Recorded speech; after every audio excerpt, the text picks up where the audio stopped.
നിങ്ങൾക്ക് എല്ലാവർക്കും സന്തോഷകരമായ ഹൃദയം നിറഞ്ഞ ഓണം ആശംസകൾ. ഞാനൊരു മലയാളി ഇല്ലെങ്കിലും ഇന്ന് ഈ സന്ദേശം നിങ്ങളുമായി മലയാളത്തിൽ പങ്കിടാൻ ഞാൻ ആഗ്രഹിക്കുന്നു. മലയാള ഉച്ചാരണത്തിൽ എന്തെങ്കിലും തെറ്റുകളുണ്ടെങ്കിൽ ദയവായി ക്ഷമിക്കുക.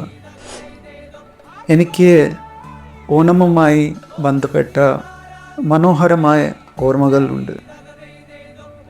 അതിൻ്റെ കാരണം എൻ്റെ ഗുരുവായ അമ്മ മാതാമൃതാനന്ദമയി ദേവിയുടെ ദിവ്യ സാന്നിധ്യം.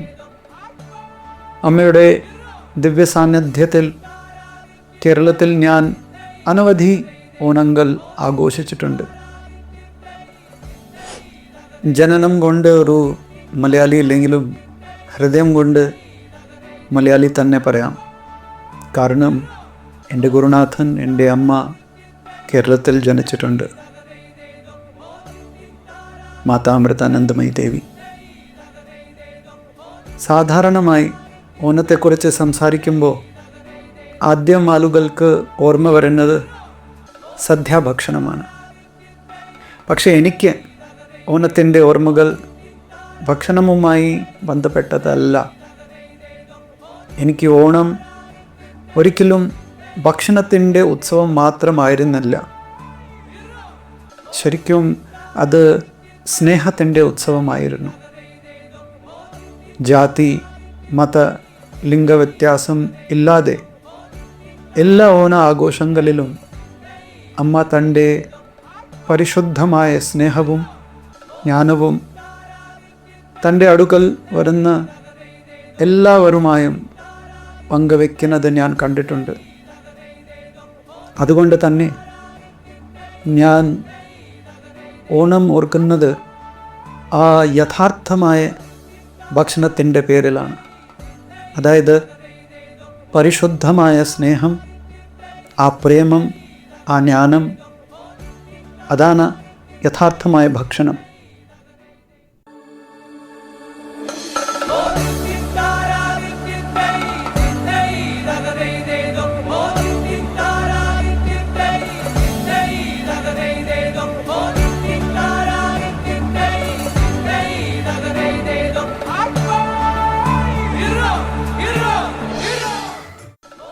അമ്മ എപ്പോഴും പറയാറുണ്ട്, ഒരാളുടെ ജീവിതത്തിൽ ശാരീരിക ഭക്ഷണത്തെക്കാൾ ഏറെ പ്രാധാന്യപ്പെടുന്നത് സ്നേഹമാണ്. ജീവനെ പോഷിപ്പിക്കുന്നതും സ്നേഹമാണ്. കഴിഞ്ഞ 50 വർഷത്തിലധികമായി ലോകത്തിൻ്റെ വിവിധ ഭാഗങ്ങളിൽ നിന്നുള്ള അനവധി മനുഷ്യരുടെ ജീവിതത്തെ അമ്മ സ്നേഹത്തോടെ പോഷിപ്പിക്കുന്നതിനെ ഞാൻ നേരിട്ട് കണ്ടിട്ടുണ്ട്.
എങ്ങനെ ഒരു നദി സ്വാർത്ഥ ഇല്ലാതെ ഒഴുകി അവളിൽ കുളിക്കുന്ന എല്ലാവരെയും ശുദ്ധീകരിക്കുന്നുവോ, അതുപോലെയാണ് അമ്മയുടെ ജീവിതം. സ്വാർത്ഥത ഇല്ലാതെ പരിശുദ്ധമായ സ്നേഹത്തിൻ്റെ ഒഴുക്കമാണ് അമ്മ. അമ്മയുടെ ആ പ്രേമം ലക്ഷക്കണക്ക് മനുഷ്യരുടെ ഹൃദയത്തെ പോഷിപ്പിച്ചിട്ടുണ്ട്.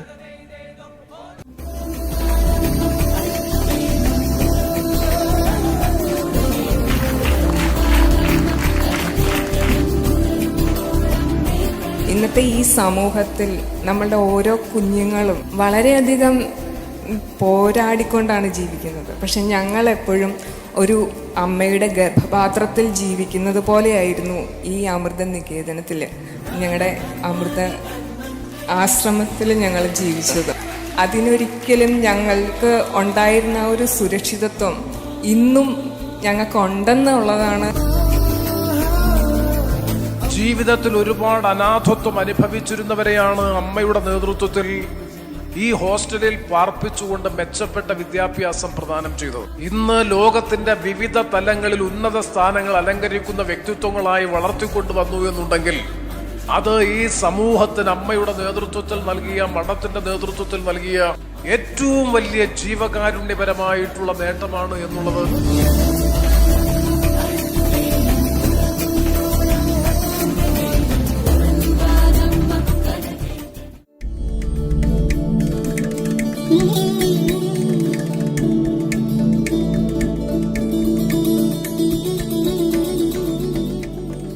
Sri Mata Amritanandamayi Devi, affectionately known as Amma, dedicates literally every day of her life to consoling suffering people all over the world.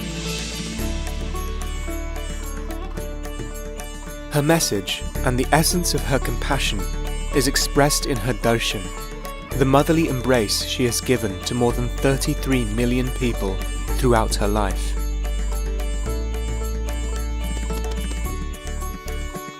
She has been known to give darshan for more than 22 hours without interruption.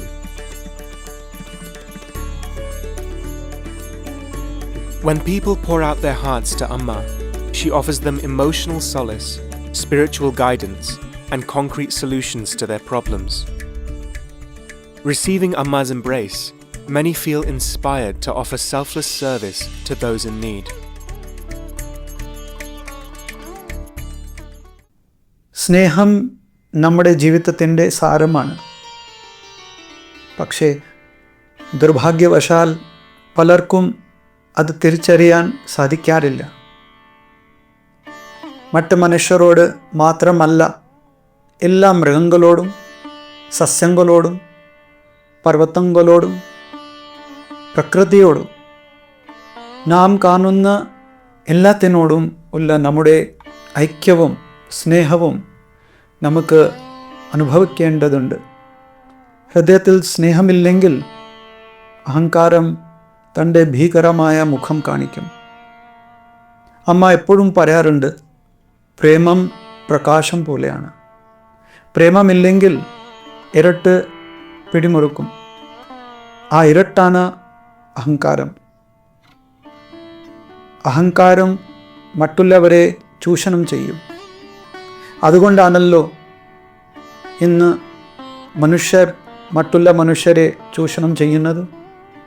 അതുകൊണ്ടാണ് മനുഷ്യൻ പ്രകൃതിയെ ചൂഷണം ചെയ്യുന്നത്. അമ്മ എപ്പോഴും പറയും, ഓണം നമ്മെ ഓർമ്മിപ്പിക്കുന്നത് മനുഷ്യനും പ്രകൃതിയും തമ്മിലുള്ള ബന്ധമാണ്. മനുഷ്യനും ദൈവവും തമ്മിലുള്ള ബന്ധമാണ്. മനുഷ്യനും തമ്മിലുള്ള ബന്ധമാണ്. സൃഷ്ടിയിൽ കുറേയൊക്കെ വൈവിധ്യങ്ങളുണ്ട്. പക്ഷെ സ്നേഹം സൃഷ്ടിയിലെ ഏകത്വം കാണുന്നു. സ്നേഹം മുഴുവൻ മനുഷ്യരാശിയിലും ഏകത്വം കാണുന്നു. അതേസമയം അഹങ്കാരം വ്യത്യാസങ്ങളിൽ മാത്രം ശ്രദ്ധ കേന്ദ്രീകരിക്കുന്നു. ഇത് പരസ്പരം വിദ്വേഷത്തിലേക്ക് നയിക്കുന്നു.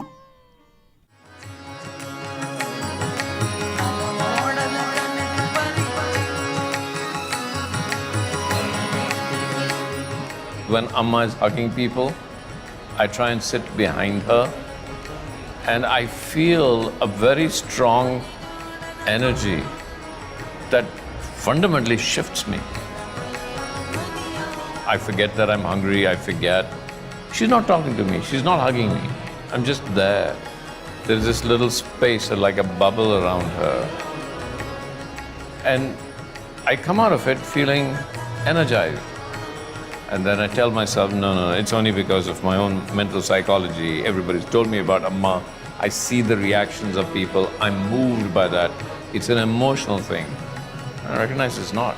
6 hours later, 7 hours later, of just sitting somewhere, cannot just be an emotional thing.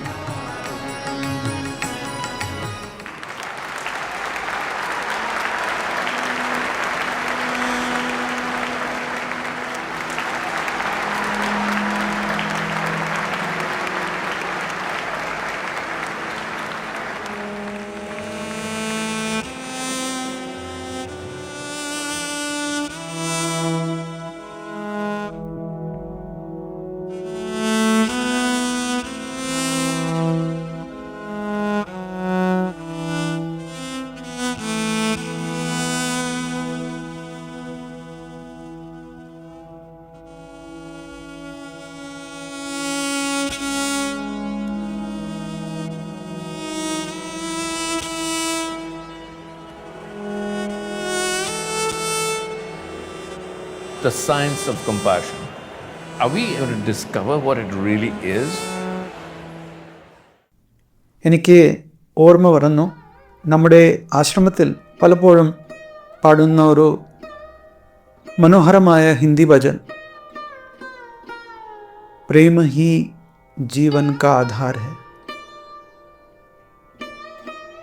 അതിൻ്റെ അർത്ഥം ഇങ്ങനെയാണ്. പിന്നെ ഞാൻ പാടാൻ ശ്രമിക്കാം. ഞാനൊരു ഗായകനല്ല ശരിക്കും, പക്ഷേ എന്നാലും ഭാവമാണല്ലോ പ്രധാനം. ഇതിൻ്റെ അർത്ഥം ഇങ്ങനെയാണ്: പ്രേമമാണ് ജീവിതത്തിൻ്റെ ആധാരം. പ്രേമം തന്നെയാണ് എല്ലാ ധർമ്മത്തിൻ്റെ സാരം. എല്ലാ മതങ്ങളുടെ സാരം പ്രേമമാണ്. പ്രേമത്തിൽ അഹങ്കാരം അലിയും. പിന്നെ ഒരു പാരഗ്രാഫിൽ അതിൻ്റെ അർത്ഥം ഇങ്ങനെയാണ്. ഞാൻ മൊത്തം പാടാൻ പോകുന്നില്ല, സമയം അത്രയില്ല. ലോകത്തെ കുടുംബമായി കാണുന്നവൻ, എല്ലാവരെയും സ്വീകരിക്കുന്നവൻ, എല്ലാവർക്കും ഉപകാരവും ആദരവും ചെയ്യുന്നവൻ ആരാണ്? അവൻ ദൈവത്തിൻ്റെ അവതാരമാണ്. നമുക്ക് ഈ പാട്ട് ആദ്യം പാടാം, മനനം ചെയ്യാം, പിന്നെ മുന്നോട്ട് പോകാം.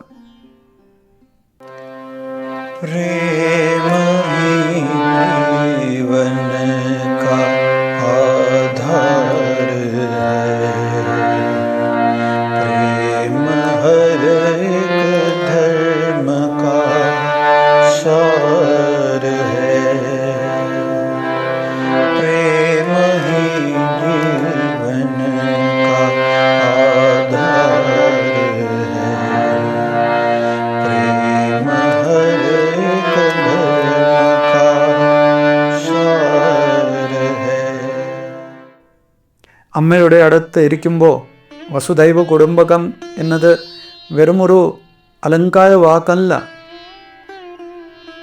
എന്ന് നമുക്ക് ശരിക്കും തോന്നും. അമ്മയ്ക്ക് ചുറ്റും വസുദൈവ കുടുംബകം യാഥാർത്ഥ്യമാകുന്നു. അമ്മയെ സംബന്ധിച്ചിടത്തോളം മുഴുവൻ ലോകം അമ്മയുടെ കുടുംബമാണ്. നമ്മളെല്ലാവരും അമ്മയുടെ മക്കളാണ്.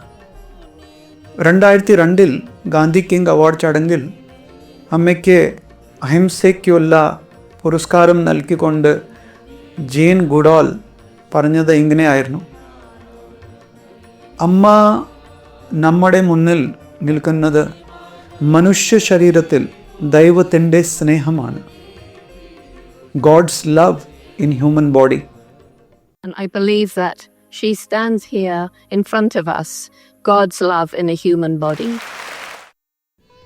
സംശയമല്ല, ഇന്നും 2005 കേരളത്തെ ദൈവത്തിൻ്റെ സ്വന്തം നാട് എന്ന് വിളിക്കാൻ കഴിയുന്നതിന് പ്രധാന കാരണമാണ് അമ്മ.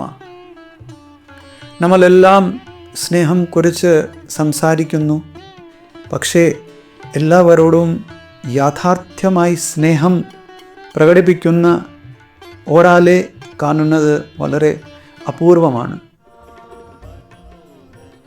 എൻ്റെ അഭിപ്രായത്തിൽ അമ്മയാണ് അപൂർവമായ സ്വാർത്ഥമില്ലാത്ത സ്നേഹത്തിൻ്റെ സാക്ഷാത് രൂപം.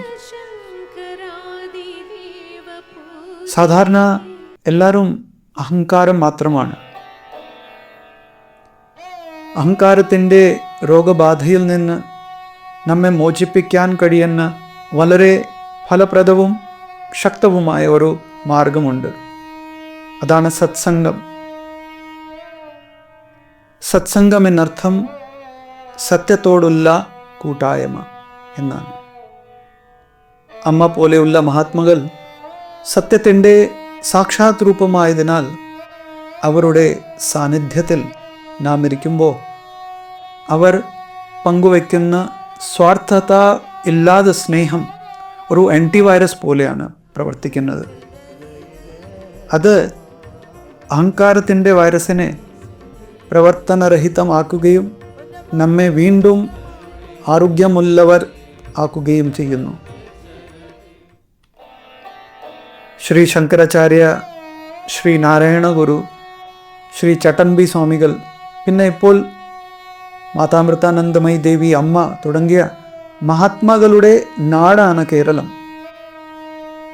അവരുടെ സാന്നിധ്യവും സത്സംഗവും ജ്ഞാനവും നിരവധി ആളുകളുടെ ജീവിതത്തെ മാറ്റിമറിച്ചിട്ടുണ്ട്.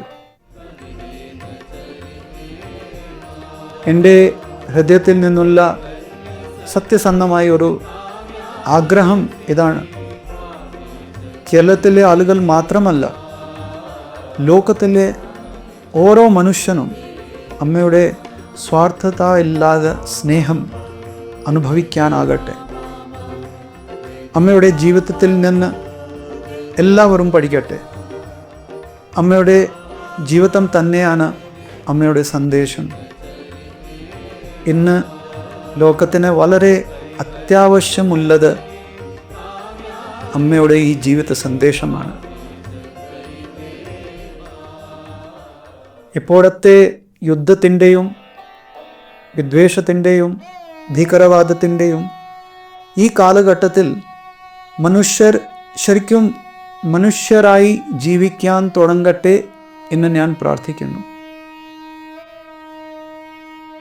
അമ്മയെ പോലെ ആക്കണം എന്ന പ്രതീക്ഷയില്ല, പക്ഷെ കുറഞ്ഞത് മനുഷ്യരായി ജീവിക്കാൻ നമുക്ക് കഴിയട്ടെ.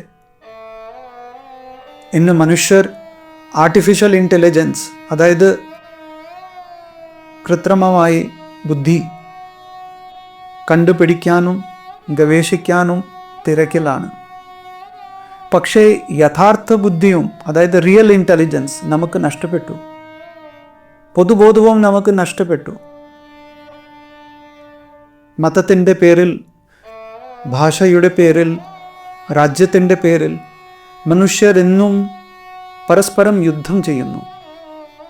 എവിടെ പോയി ഞങ്ങളുടെ യഥാർത്ഥ ബുദ്ധി?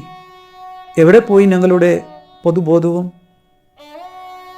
നമ്മളെല്ലാവരും ഒരേ വായുവുമാണ് ശ്വസിക്കുന്നത്, ഒരേ വെള്ളവുമാണ് കുടിക്കുന്നത്.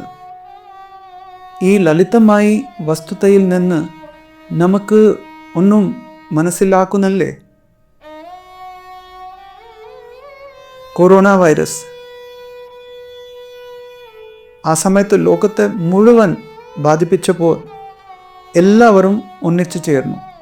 പക്ഷേ അത് കഴിഞ്ഞ് ഉടനെ നമ്മൾ വീണ്ടും തമ്മിൽ യുദ്ധം തുടങ്ങി കഴിഞ്ഞു. അതിൻ്റെ അർത്ഥം മുഴുവൻ മനുഷ്യരാശിയെ ബാധിക്കുന്ന വലിയൊരു ദുരന്തം വന്നാൽ മാത്രമേ നമ്മൾ ഏകത്വത്തിൽ എത്തുകയും പിന്നെ പരസ്പരം സ്നേഹം കാണിക്കും, അങ്ങനെയാണോ? അതാണ് ഇതിൻ്റെ അർത്ഥം. എത്രത്തോളം മന്ദനും സ്വാർത്ഥനുമായി ഇരിക്കുന്ന നമ്മൾ, എന്തുകൊണ്ട് അനുഭവങ്ങളിൽ നിന്ന് നമ്മൾ പഠിക്കുന്നില്ല? ആയിരക്കണക്ക് വർഷങ്ങൾക്ക് മുമ്പുള്ള സാക്ഷരത കുറഞ്ഞതും പുരോഗതി കുറഞ്ഞതുമായ സമൂഹങ്ങളെ പോലെ നമ്മൾ ഇന്നും എന്തിനെയാണ് പോരാടുന്നത്? എന്തിനെയാണ് യുദ്ധം ചെയ്യുന്നത്? ഇതാണ് മനുഷ്യരാശിയുടെ പുരോഗതി. ശരിക്കും ഇത് ഗതികേടാണല്ലോ. ഓരോരുത്തർക്കും അവരവരുടെ മതത്തെക്കുറിച്ച് ഉയർന്ന അഭിപ്രായങ്ങളുണ്ട്. പക്ഷെ നമ്മൾ മറക്കുന്ന ഒരു കാര്യമുണ്ട്. നമ്മുടെ യഥാർത്ഥ മതം സ്നേഹമാണ്. അമ്മ എന്നും അതാണ് പറയുന്നത്. Why are we addicted to our individuality? Why? What happens to us that we are addicted to something and we don't recognize our universal self? Why? നമ്മൾ ആത്മാവിനെ അറിഞ്ഞാൽ തവളമാക്രി വെള്ളത്തിൽ സഞ്ചരിക്കണം. വാലുള്ള കാലത്ത് വാലുവക്കരയത്തിലും വെള്ളത്തിലും സഞ്ചരിക്കാം. അഹങ്കാരമായ വാലുവ പ്രതികൂല സാഹചര്യം അനുകൂല സാഹചര്യം ആനന്ദം തന്നെയാണ്. അവർക്ക് ആരോടും കാരുണ്യം മാത്രമേ ഉള്ളൂ. എല്ലാത്തിലും ആത്മാവിനെ ദർശിക്കുന്നുണ്ട്. അഹങ്കാരമെന്ന് വാല് പോയാൽ കരയിലും വെള്ളത്തിലും സഞ്ചരിക്കും. എല്ലാത്തിനെയും തൻ്റെ ആത്മാവിനെ ദർശിക്കുന്നവർക്ക് എല്ലാത്തിലും കാരുണ്യമേ ഉള്ളേ. ഒത്തിരിയിലും വെള്ളമുണ്ട്, കടലിലും വെള്ളമുണ്ട്. അപ്പോൾ എല്ലാത്തിലും ഇപ്പോൾ ഫാനും ഫ്രിഡ്ജിനും പറഞ്ഞ കറണ്ട് വ്യത്യാസമില്ല. 100 വടത്തിൽ സൂര്യനുണ്ടെങ്കിലും സൂര്യനെ വെള്ളമുണ്ടെന്ന പ്രതിബിംബം സൂര്യനൊന്നല്ലേ ഉള്ളേ. ഒരേ ആത്മാവാണെന്ന് കണ്ട് എന്നെ സ്നേഹിക്കുകയും സേവിക്കുകയും ചെയ്യാനുള്ളത്. ഈ അദ്വൈത ബോധത്തെയാണ് നമ്മൾ മോക്ഷം എന്ന് പറയുന്നത്, ജീവൻമുക്തി. നമ്മളെല്ലാം സ്വയം ഉണരണം. ഒരു റിപ്പോർട്ടർ അമ്മയോട് ഒരിക്കൽ ചോദിച്ചു, അമ്മയുടെ മതം എന്താണ്? അമ്മയുടെ മറുപടി വളരെ ലളിതമായിരുന്നു. എൻ്റെ മതം സ്നേഹമാണ്. അമ്മ പറഞ്ഞു. അത് തന്നെയാണ് സത്യം. നമ്മൾ എല്ലാവരുടെ മതം സ്നേഹമാണ്. പക്ഷേ നമ്മുടെ അഹങ്കാരം നമ്മുടെ കണ്ണുകളെ മൂടിക്കെട്ടിയിരിക്കുന്നു. മതത്തിൻ്റെ അഹങ്കാരം, ജാതിയുടെ അഹങ്കാരം, വർഗത്തിൻ്റെ അഹങ്കാരം, ഇങ്ങനെ അനവധി തരത്തിലുള്ള അഹങ്കാരങ്ങളുണ്ട് നമുക്ക്. ഈ പ്രകൃതിയിൽ നമ്മുടെ എല്ലാ ജീവജാലങ്ങളുടെ പരസ്പര ആശ്രയത്വം നമ്മൾ തിരിച്ചറിയേണ്ടത് അത്യന്ത അപേക്ഷിതമാണ്. ഓന ബന്ധപ്പെട്ട് മഹാബലി ചക്രവർത്തിയുടെയും വാമന അവതാരത്തിൻ്റെയും കഥ നമ്മളെല്ലാവരും കേട്ടിട്ടുണ്ട്. ഞാൻ ആ മൊത്തം കഥ പറയാൻ പോകുന്നില്ല. അവിടെ വാമന ഭഗവാൻ 3ാമത്തെ ചുവട് എവിടെ വെക്കണം എന്ന് ചോദിച്ചപ്പോൾ മഹാബലി തൻ്റെ തല സമർപ്പിച്ചു. ഇതൊരു പ്രതീകാത്മക സന്ദേശമാണ്. അതായത് നമ്മുടെ അഹങ്കാരം ദൈവത്തിനെ സമർപ്പിക്കണം. അമ്മ പലപ്പോഴും പറയാറുണ്ട്, ദൈവത്തിന് നമ്മിൽ നിന്ന് ഒന്നും വേണ്ട. സൃഷ്ടാവ് തന്നെയാണ് സൃഷ്ടിയായി മാറിയിരിക്കുന്നത്. അതുകൊണ്ട് നമ്മൾ സമർപ്പിക്കാനാകുന്ന ഒരേ ഒരു കാര്യം നമ്മുടെ വ്യാജ അഹങ്കാരം. അഹങ്കാരം ദൈവത്തിനെ സമർപ്പിച്ചാൽ നമ്മുടെ ജീവിതം ഒരു കൊടുക്കലായിത്തീരും. ഗിവിങ്. ഭാരതത്തിൻ്റെ മുൻ രാഷ്ട്രപതി ഡോക്ടർ APJ അബ്ദുൽ കലാം ഒരിക്കൽ പറഞ്ഞിരുന്നു, എനിക്ക് അമ്മയുടെ സാന്നിധ്യത്തിൽ അമൃതപുരിയിൽ വരുമ്പോൾ എപ്പോഴും ഈ സന്ദേശമാണ് ലഭിക്കുന്നത്. കൊടുക്കൂ, കൊടുക്കൂ, കൊടുത്തു കൊണ്ടിരിക്കുക. Give, give and go on giving. Kalam sir ഒരു സാധാരണ മനുഷ്യനല്ലായിരുന്നു. അദ്ദേഹത്തിൻ്റെ വാക്കുകൾ ഒരു ആഴത്തിലുള്ള തിരിച്ചറിവിൽ നിന്നാണ് വന്നത്. എങ്ങനെ ഒരു പൂ തൻ്റെ സുഗന്ധം സ്വാർത്ഥത ഇല്ലാതെ നൽകുന്നുവോ, അതുപോലെ നമ്മുടെ ജീവിതവും മറ്റുള്ളവരുടെ ജീവിതത്തിൽ മൂല്യം കൂട്ടേണ്ടതാണ്. അതാണ് അമ്മ നമ്മെ കാണിച്ചു തന്നത്. എല്ലാ പ്രാവശ്യവും ഞാൻ അമ്മയെ നോക്കുമ്പോൾ പ്രശസ്ത ഗായകൻ ശ്രീ യേശുദാസ് ജി പാടിയൊരു അതിസുന്ദരമായ പഴയ ഹിന്ദി ഗാനം എനിക്ക് ഓർമ്മ വരുന്നു. അതിൻ്റെ അർത്ഥം ഇങ്ങനെയാണ്: മധുബൻ സുഗന്ധം തരുന്നു. മധുബൻ അതായത് ഗാർഡൻ. സാഗരം മഴ തരുന്നു. സാഗരം മഴ തരുന്നു. അതേപോലെ മറ്റുള്ളവർക്ക് ജീവനം തരുന്നവൻ, അവൻ്റെ ജീവിതമാണ് യഥാർത്ഥ ജീവിതം. എല്ലാവരുടെയും ശ്വാസം തുടരട്ടെ, അതുകൊണ്ട് കാറ്റ് എപ്പോഴും ഒഴുകുന്നത്, ആ പ്രതീക്ഷയിൽ. അതേപോലെ എല്ലാവരുടെ ഹൃദയങ്ങളിൽ പ്രേമം തുടരട്ടെ, ഈ പ്രതീക്ഷ വെച്ചിട്ട് മറ്റുള്ളവർക്ക് വേണ്ടി ചിലർ അവരുടെ ജീവിതം ത്യജിക്കുന്നു. എല്ലാവരുടെയും ശ്വാസം തുടരട്ടെ, ഈ പ്രതീക്ഷ വെച്ചിട്ട് കാറ്റ് എപ്പോഴും ഒഴുകുന്നത്. അതുപോലെ എല്ലാവരുടെ ഹൃദയങ്ങളിൽ പ്രേമം തുടരട്ടെ, ഈ പ്രതീക്ഷ വെച്ചിട്ട് മറ്റുള്ളവർക്ക് വേണ്ടി ചിലർ അവരുടെ ജീവിതം ത്യജിക്കുന്നു. മറ്റുള്ളവർക്ക് സ്വന്തം ഹൃദയമെടുപ്പ്, ആ സ്പന്ദനം കൊടുക്കുന്നു. അങ്ങനെയുള്ള ഹൃദയം തന്നെയാണ് യഥാർത്ഥ ഹൃദയം.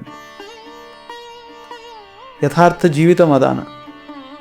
മറ്റുള്ളവർക്ക് ജീവൻ തരുന്നവൻ, അദ്ദേഹത്തിൻ്റെ ജീവിതം. അങ്ങനെയായിരുന്നു അതിൻ്റെ അർത്ഥം. നമുക്ക് ഈ പാട്ട് ആദ്യം കേൾക്കാം. മധുബൻ ഖുശ്ബൂ ദേതാ ഹൈ, മധുബൻ ഖുശ്ബൂ ദേതാ ഹൈ, സാഗർ സാवन देता है, जीना उसका जीना है, जीना उसका जीना है, जोरों को जीवन देता है, मधुबन देता है। चलती है लहरा के पवन के सांस भी की, चलती रहे, चलती है लहरा के पवन के सांस भी की, चलती रहे। लोगों ने त्याग दिए जीवन के प्रिय दिलों में पलती रहे। लोगों ने त्याग दिए जीवन के प्रिय दिलों में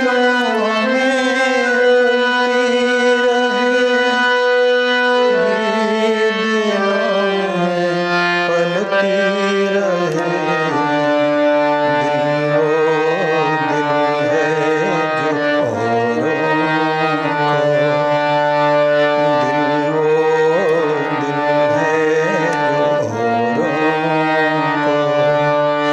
अपनी धड़कन देता है, मधुबन खुशबू देता है, सागर सावन देता है, मधुबन खुशबू देता है. സത്യത്തിൽ അമ്മ തൻ്റെ ജീവിതത്തിലെ ഓരോ നിമിഷവും മറ്റുള്ളവരുടെ ക്ഷേമത്തിനായി തന്നെയാണ് ചെലവഴിച്ചത്. കോടിക്കണക്കിന് ആളുകൾക്ക് അമ്മ വീണ്ടും ജീവിക്കാൻ ലക്ഷ്യം തന്നിട്ടുണ്ട്. അവരെ സ്നേഹത്താൽ, ഉത്സാഹത്താൽ നിറച്ചിട്ടുണ്ട്. അവരുടെ ഹൃദയം തുടരാൻ അമ്മ തൻ്റെ ഹൃദയമെടുപ്പുകൾ അവർക്ക് തന്നിട്ടുണ്ട്. ഞാൻ ഈ ഗാനം, ശ്രീ യേശുദാസ് ജി പാടിയ ഗാനം ആദ്യമായി എൻ്റെ ബാല്യത്തിൽ വെറും 7ാം വയസ്സിൽ കേട്ടപ്പോൾ എൻ്റെ കണ്ണിൽ നിന്നും കണ്ണുനീർ ഒഴുകി. ഇന്നും അമ്മയെ കണ്ടപ്പോൾ ആ ഗാനവും ഓർമ്മ വന്നാൽ അതേ സംഭവമാണ് നൽകുന്നത്. ഇത് വെറും വികാരത്തിൻ്റെ കണ്ണുനീരല്ല, ഇത് നന്ദിയുടെ കണ്ണുനീരാണ്. ഈ ജന്മത്തിൽ അമ്മയോടൊപ്പം ജീവിക്കാനും അമ്മയുടെ മഹത്വത്തിൻ്റെ ജ്ഞാനത്തിൻ്റെ ഒരു ചെറിയ ഭാഗം പോലും ഉൾക്കൊള്ളാനും കഴിഞ്ഞത് എനിക്ക് അത്യന്തം ഭാഗ്യമാണ് എന്ന് ഞാൻ അനുഭവിക്കുന്നു. ഒരിക്കൽ കൂടി എല്ലാവർക്കും എൻ്റെ ഹൃദയംഗമമായ ഓണമാശംസകൾ. നിസ്വാർത്ഥമായ സ്നേഹം അനുഭവിക്കാൻ ഉള്ള ഭാഗ്യം എല്ലാവർക്കും ലഭിക്കട്ടെ. സ്നേഹത്തിൽ ഒത്തുചേരാൻ നമുക്ക് കഴിയട്ടെ. അമ്മയെപ്പോലെയുള്ള മഹാത്മാക്കളിൽ നിന്ന് ജീവിത പാഠങ്ങൾ പഠിക്കാനും നമുക്ക് കഴിയട്ടെ. എൻ്റെ സന്ദേശം ഞാനൊരു മലയാള ഭജനോടെ അവസാനിപ്പിക്കാൻ ആഗ്രഹിക്കുന്നു. ഇതുവരെ ലോകത്തിന് അമ്മ നൽകിയിരിക്കുന്ന അനവധി അനുഗ്രഹങ്ങൾക്കുള്ള എൻ്റെ സ്നേഹവും നന്ദിയും ചേർത്തൊരു ഭക്തിഗാനമാണിത്. നമ്മുടെ ആശ്രമത്തിൽ പാടാറുണ്ട്. അത് നമുക്ക് കേൾക്കാം. Once again a very happy Onam.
Canaan